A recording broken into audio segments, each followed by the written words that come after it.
Siya lang magbababa na transmission. Good. Okay. Yan.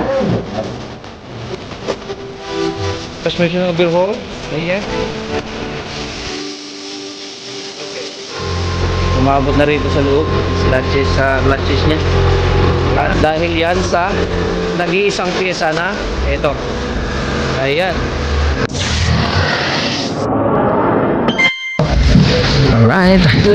So, magbababa tayo ng transmission ni Black Panther. Ayan.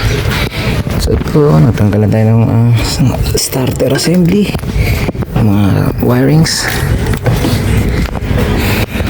May bolton, isa, dalawa, tatlo, apat. Dito. So, papalitan ng mga oil seal niya. So, yung oil seal sa pagitan nito.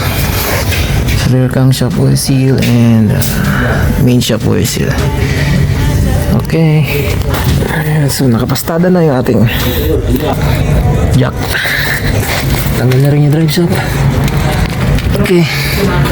Ayan, ito yung ating nakasupport sa kanya sa makina para hindi bumagsak. May hindi ka dyan body. Natang dalawang tumilyo na ang nakakapit nito. Hindi, nasa lang to. Teka lang, may dalawa pa. Oo.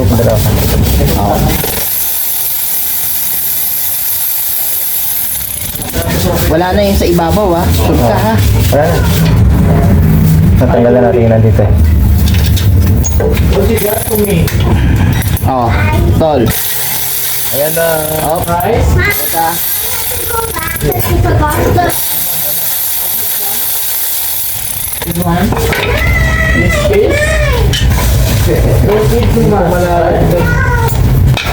Tagal pala rito.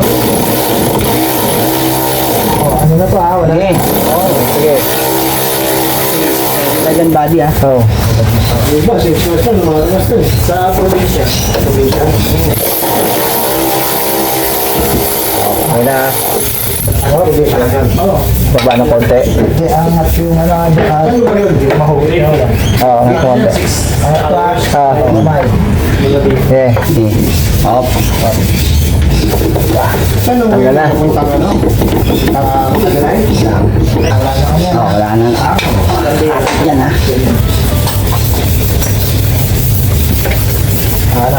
Baba mo ng konti. Diba? Dahan-dahan lang. Mamaya. Okay. Okay. Okay. Whoop. Yup. Kaya? Sige pa. Baba. Pero,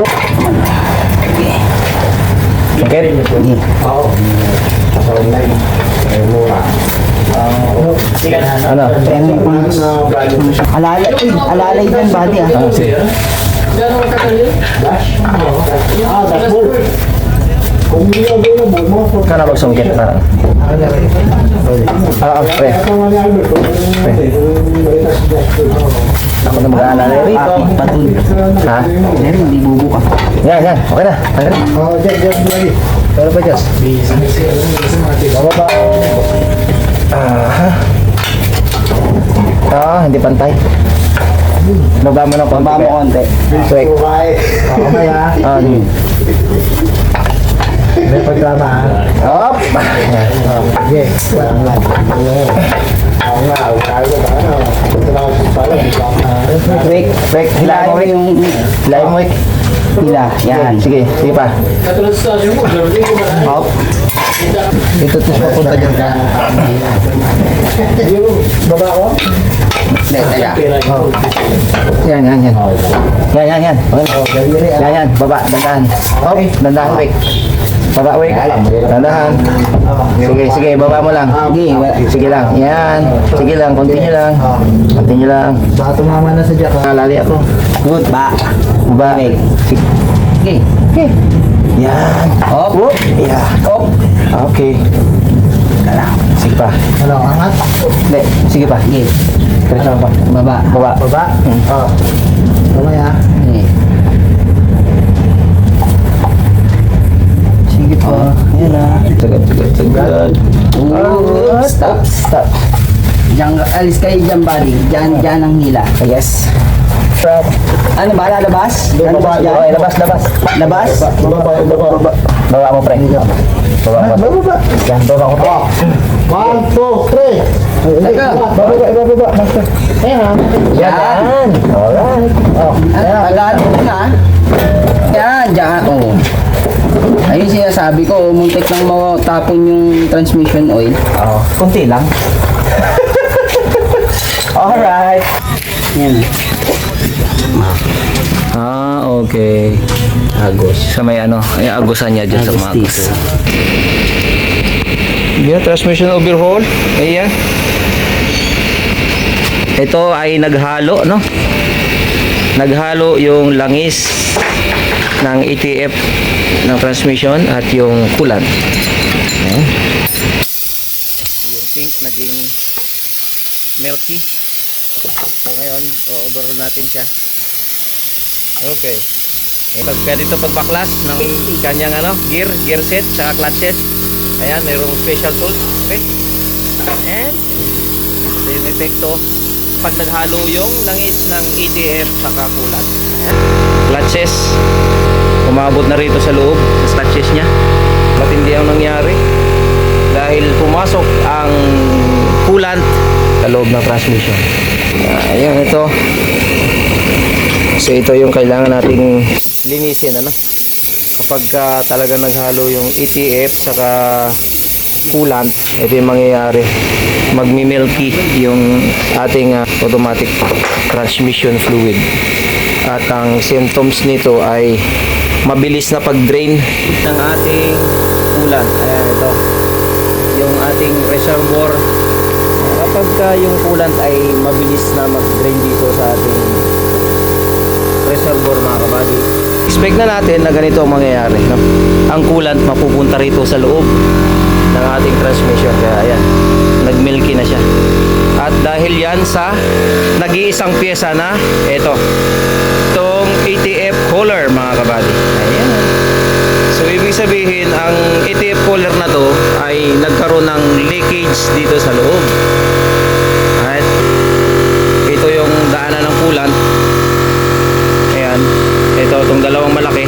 Ito naman yung daanan ng ETF.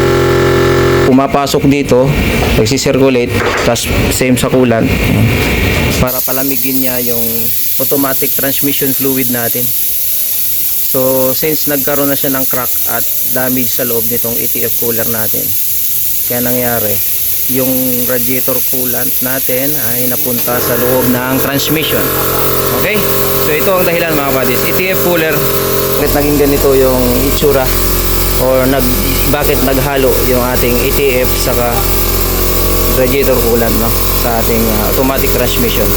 So ito ay Toyota RAV4 2AC engine yung transmission na to. Okay? So ganito ang mangyayari. Overhaul talaga ang mangyayari nito, mga buddies, no? So pati sa oil pump natin, ayan, pumasok na siya sa loob. Ayan.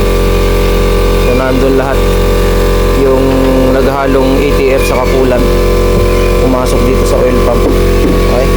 So ang mangyayari dito, mga buddies, ay papalitan natin yung mga o-ring nito. Lahat ng o-ring na nakalagay rito sa ating transmission. Ayan. At check natin yung mga clutches nito kung may mga naapektuhan, no, gawa ng paghalo ng mga langis. Pero ang symptoms nito ay maring pwedeng mag-low power, no? Ay maglo-low power siya, and then pag napabayaan at hindi natin napansin, magiging hirap na ang pagtakbo ng ating sasakyan, o pwedeng hindi na siya tumakbo dahil yung ating lubrication ay may halo na siyang coolant. Okay?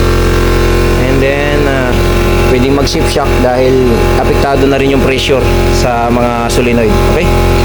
Dahil yung mga o-rings niya gastado, so nagkaroon na ng mga leakage sa system. Ang level ng ETF natin dito sa transmission, nung chinik natin, ay doble na doon sa full ng sukat. Kaya na check natin ang problem niya ay na bumigay yung kanyang ETF cooler transmission. Okay? Ayan. Ayun yung flange. Flange niya. Ayun. Ganito ang pagtanggal ng clutches. Ayan. Ayan o. Parang medyo okay pa naman. Alright. We will check after Ayan, check natin. Mamaya, pagka na look natin yung tanggal na natin lahat na. Ito, mamaya, kakalasin natin yung kanyang mga ball body. Kakalasin lang. Para linisin din yung mga ball body niya. Ito. Yung mga solenoid sa loob. Ayan. And then, isa pa sa mga papalitan dito mga kabadis ay yung kanyang thermostat. Yung thermostat valve niya, kung mapapansin ninyo, yung kanyang goma, nung tinanggal ko yung thermostat cover do sa housing, lumabas yung kanyang goma at nag-ano na rin siya, nag-deteriorate. So naapektuhan na rin yung goma. Okay?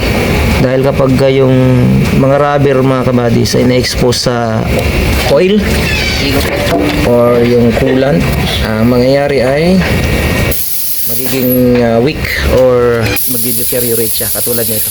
Itong upper hose natin. Kung mapapansin nyo, ayun,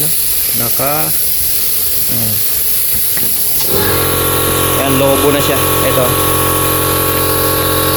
Tsaka ito. Sa ilalim. Maga na. So, hindi na siya pwedeng gamitin. Kailangan natin siyang palitan.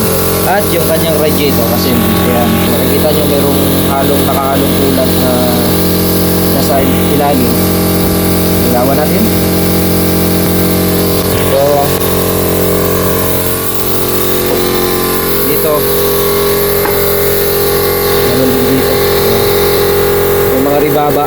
Itong radiator assembly, papalitan na rin natin dahil kung mapapansin ninyo, dito yung stock na radiator assembly. So, wala siyang pipe. Okay? So, since walang pipe yung radiator assembly nito, ang mangyayari, ang radiator coolant ay dadaan dito. Dito, sa hose na to. Ayan. Saka dito.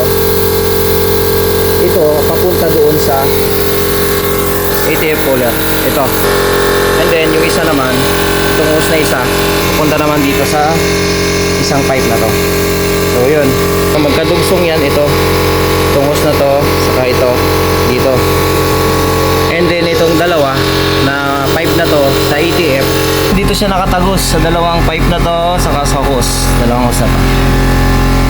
Dahil walang cooler pipe yung ating radiator assembly. Yan yung naka-specified sa kanya. Alright, ngayon, ang gagawin natin mga buddies ay papalitan natin ng radiator assembly ito na mayroong ETF pipe na ang ETF natin sa transmission ay dito na dadaan sa loob ng radiator mismo at hindi na tayo gagamit ng ETF cooler na ganito dahil ito ay prone sa pag tumagal na siya, bumibigay sa loob kaya nangyayari naghahalo yung ETF sa kakulan natin. Diretso na ito ng papunta sa radiator assembly natin. Wala nang ETF cooler. Okay? Higop lang. Ayan na. Ang kulat natin ay pink. Tapos yung ETF pink. No? Pink. Alright. Ataog.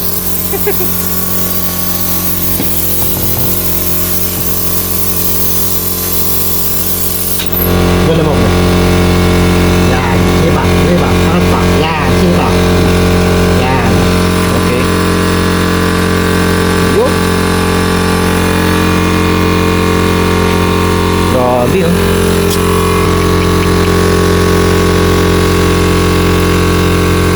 That's the effect of ETF cooler failure. Alright? Material failure ng ETF cooler. Milky Way and Sharon Cunita. Agoy. Yes. Baklas tayo ng ball body.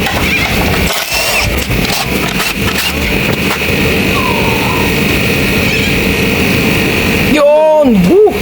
Ayan, oh. Grabe. So, nag-stay na siya rito sa oil sump. At yung strainer ay sigurado to papalitan natin. Filter. Strainer, filter ng ating ATF. Papalitan natin. Ayan. May stock pa. Diba? Yun. Kasi kapag mga wadis, oh. Yan na yung lead. Ayan. Cable tie ang paraan. Pero nakadalawa na ako, guys. Good, good. Brittle.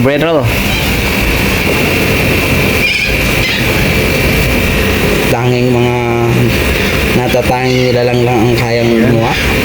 Ayan, oh. Oh, basic. Ayan. So, importante hindi na puputol yung kanyang lock para maiwasan yung pag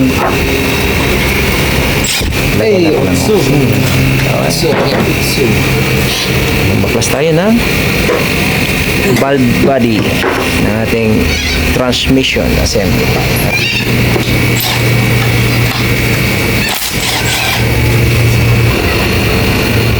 Yung cover, yung thermistor.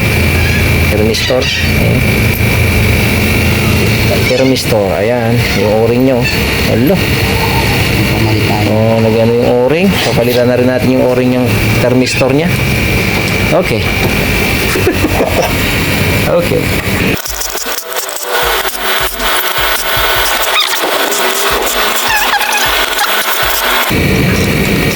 So. Yun.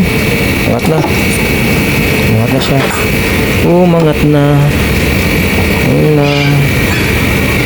Mga lampas. Tanggal pa eh. Lagyan mo rin sa ano. Alright. Dito pa. Oop. Ano siya? Accumulator. Wow. Sa accumulator niya, pinasok din. Parang para siya na flooded. Flooded ng coolant. Hindi baha. Okay. Sige. Peter. What's up? Ayaw pa lumabas. Ayaw lumabas ng accumulator. Hahangingan pa. Pressure. Mga smalsik.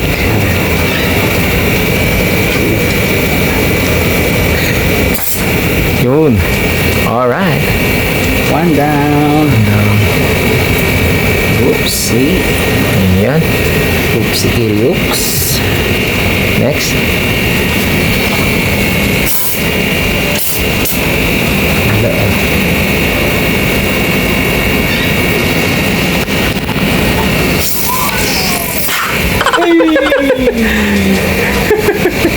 Alright. Kawar.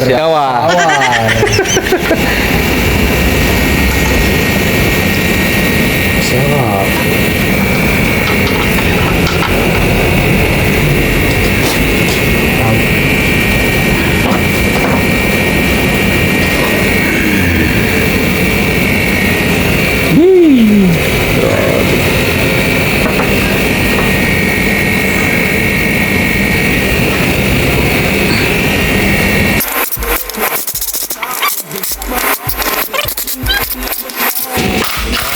Hindi siya pumayag na hindi siya bubuksan. Ayan, si Bingo lang. Nasaan na ba yan? Transmission refresh. Yeah. Okay ta? Yeah. Yun.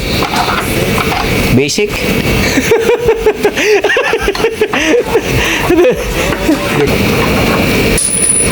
Ano yun? Anong pera? Kumbeni. Refresh. Dapat. Ano yung sabi ni Jody? Rapsa. Uy, meron na iwan. Dalawa, pero yung isa nawala. Hindi, wala.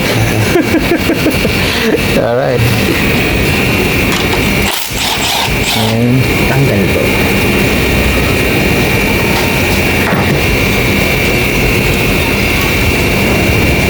Yan.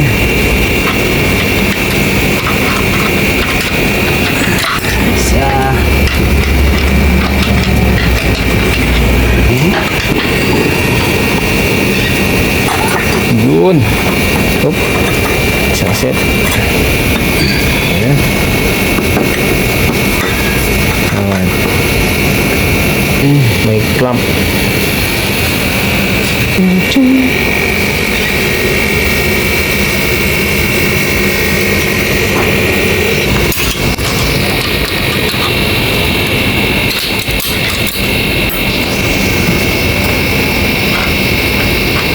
Yung mga clutches.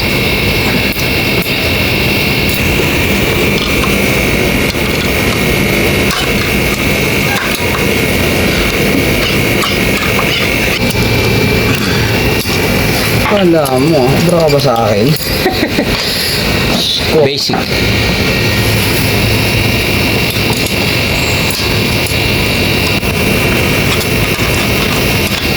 Lalo ko na may salitan.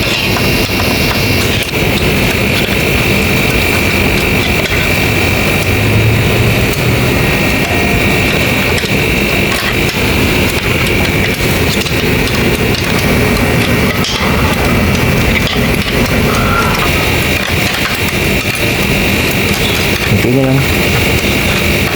Ayan na. Ayan na. Hindi lang. Alright. Okay. Got it. Ito.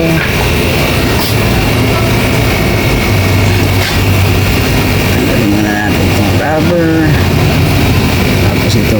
Pag di mo tinanggal to, Hindi siya masusugat matatanggal. yun. Hindi, matatanggal, masusugat. Sasugatan niya lang. Pero palitan naman natin yung mga yan. Huwag kakalimutan yun, guys. Huwag kalilimutan ito. Tanggalin bago hugutin yung ating clutches. Masusugat kasi yan. Ayan, ito. Pagka mo ng lost price sa loob. Pag nasugat ito, at nakalagay ito dito, pwedeng masugat ito, madamage yung dulo. Okay, so importante na remove muna natin to bago tayo magtanggal nito. Alright? Sumabit.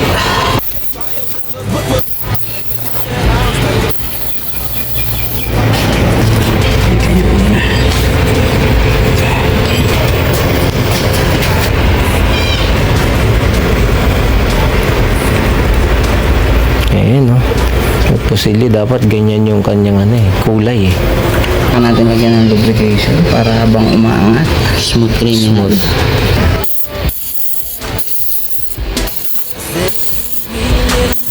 Para siyang pumapalo ng konti dyan.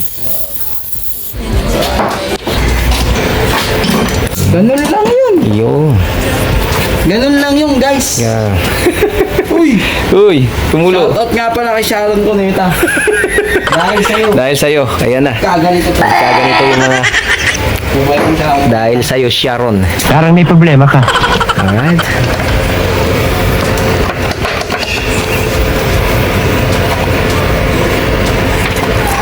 Ayan. Clutches.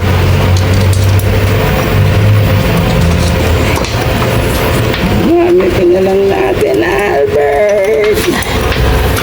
Ayaw niya ng isang set. Pangkabandi. Ayaw na magpakuha ng isang set, bali. Ayaw. Gusto yung isa-isa. Maarte. Ikaw kaya yan.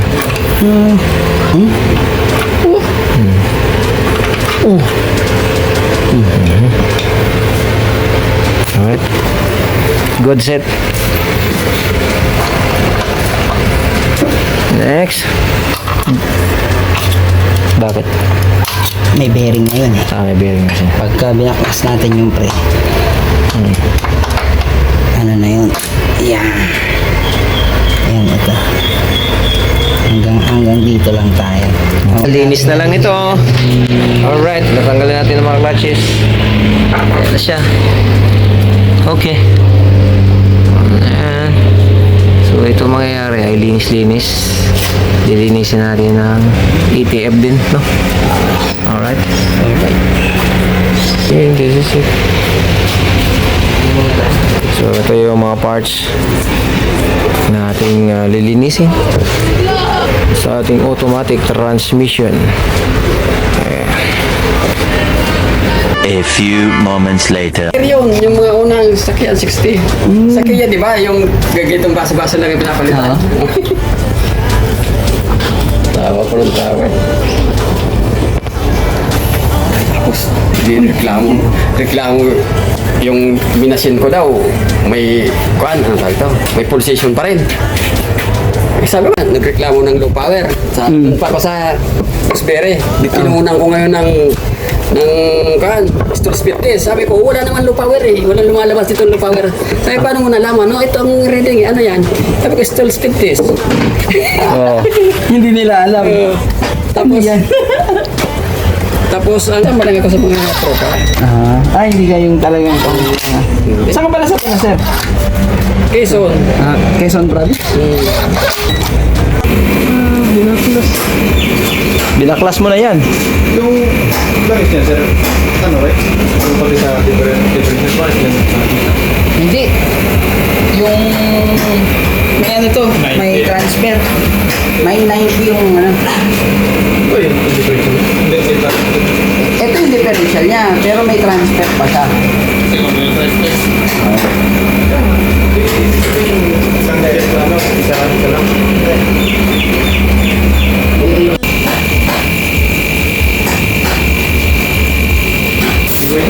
Ang ano naman yan?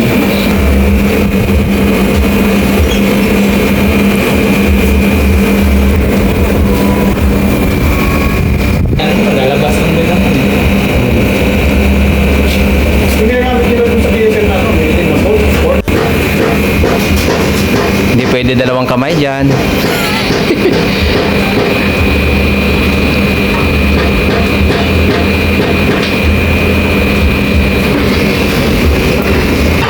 Yun.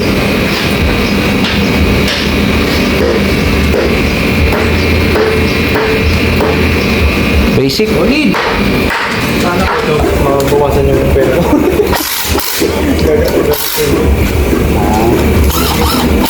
May papalitan din yung 3 hours break.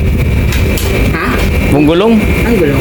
Bunggulong. Hindi, Bunggulong. wala pa Ulong. yung- wala pa yung- Bunggulong o ulonggong? Wala pa yung gulong Torque. na pinta natin. Malayo, malayo. Ano? 156. Ano? Kilometer. Tuloy-tuloy. Meron.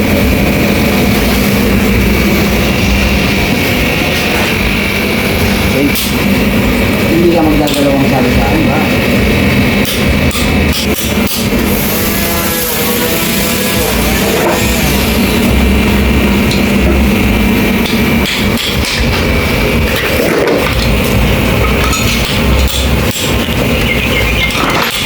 Pwede ay, ang information na ba?